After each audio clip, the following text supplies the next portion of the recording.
Have you ever wondered why, despite your kindness and willingness to help others, you end up feeling emotionally empty? Have you ever asked yourself why the more you try to be good to others, the more exhausted you become? Welcome back to the channel. If you're new here, this is the space where we go beyond surface advice and dive into the real human experiences behind our everyday struggles. And today, we are tackling one of the most misunderstood emotional dilemmas, the exhaustion that comes from being too nice. And now, don't get me wrong, kindness is beautiful. But when it turns into a chronic pattern of people-pleasing, self-abandonment, and one-sided effort, it becomes a form of emotional self-neglect. You may be doing good things for others, but if you're constantly saying yes when you mean no, giving more than you receive, or pretending to be fine when you're not, you're slowly erasing yourself. Let's get real. There's a woman named Ava. She was known as the helpful one. At work, she stayed late to assist co-workers. At home, she handled everyone's emotional needs. With friends, she was always the listener. But one night, she sat alone in her kitchen, tears rolling down her face, not because something terrible had happened, but because she was completely depleted. She realized something tragic. No one ever asked how she was doing. And worse, she had trained them not to. You see, people will treat you based on the role you play. If you always show up as the giver, they assume you don't need anything. They assume you're fine, strong, unbreakable. But even the strongest need softness. Even the giver needs to be given to. Even the listener needs to be heard. That's why constantly being the nice one, without boundaries, eventually feels like emotional starvation. You feed everyone else and forget to eat yourself. Let's explore the root of this pattern. Many people-pleasers come from environments where love had to be earned. Maybe as a child, you learned that being good meant being quiet, obedient, helpful. Maybe your worth was tied to performance, not presence.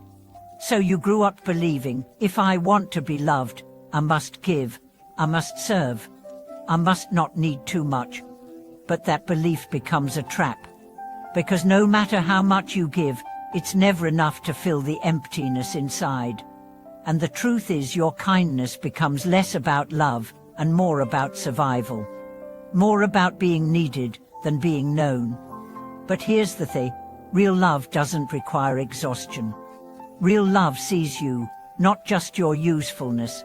Real love says, you don't have to earn me, you just have to be.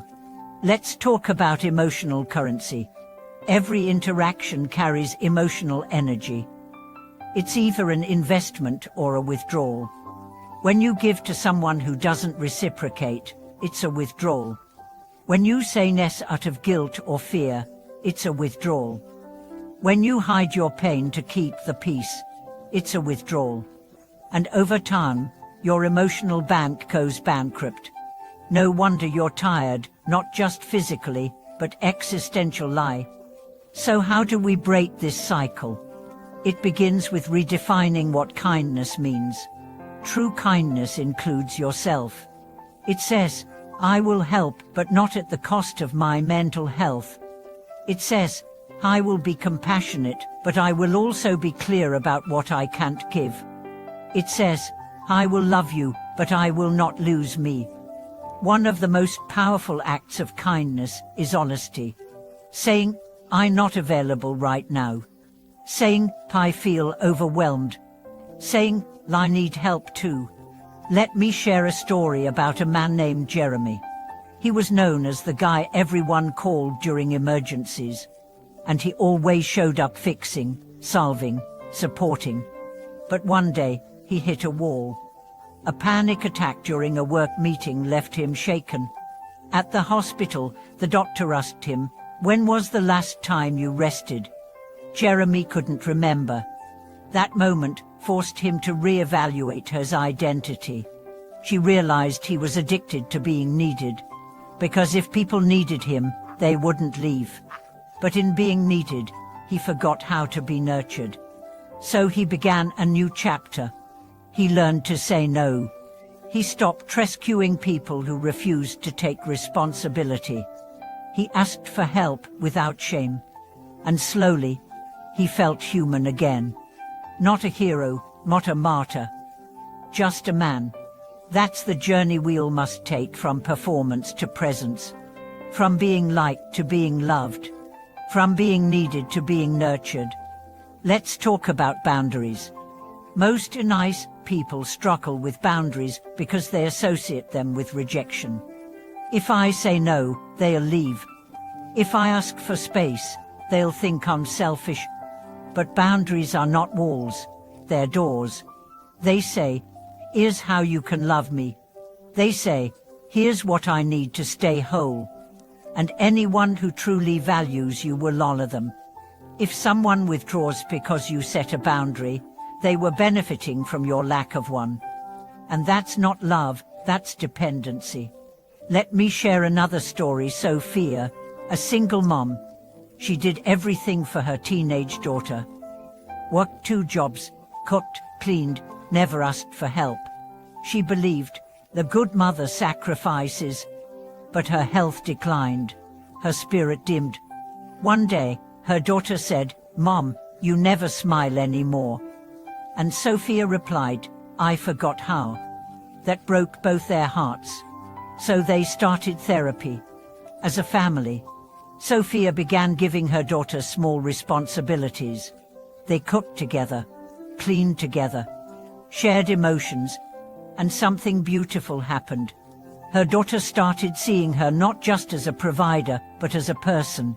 That's mutual care. That's human connection. Let's talk about resentment. One of the darkest consequences of overgiving is hidden resentment. You give and give, then feel angry when people don't return the favor. But how can they return something you never asked for? That's the paradox. Unspoken needs don't get met. Unvoiced boundaries don't get honored. Unexpressed pain doesn't get healed. You must teach people how to love you.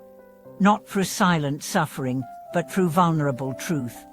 And if they can't rise to meet you, they're not your people. Being too nice is not a badge of honor when it comes at the cost of your wholeness. Your soul is not a service station. Your heart is not a landfill for other people's emotional garbage. You are allowed to exist fully, not just function endlessly. So what can you do today? Pause before saying yes. Check your motive. Are you acting from love or fear? Honor your own needs. Write them down. Speak them aloud. Rest without apology. Not after collapse, but as a ritual of self-respect. Ask for help. Not because you're weak, but because you're worthy. And most importantly, believe that you don't have to perform kindness to deserve love. You deserve love simply because you are here. Alive. Breathing. Human. Let this be the beginning of a new kind of kindness. Kindness that includes you. Kindness that honors your limits. Kindness that builds connection, not codependency. Thank you for watching this video. If you've ever struggled with being too nice at the cost of your well-being, share your journey in the comments. Let's support each other in reclaiming balance. And as always, like, subscribe, and share this with someone who needs to remember true kindness ever requires self-erosua.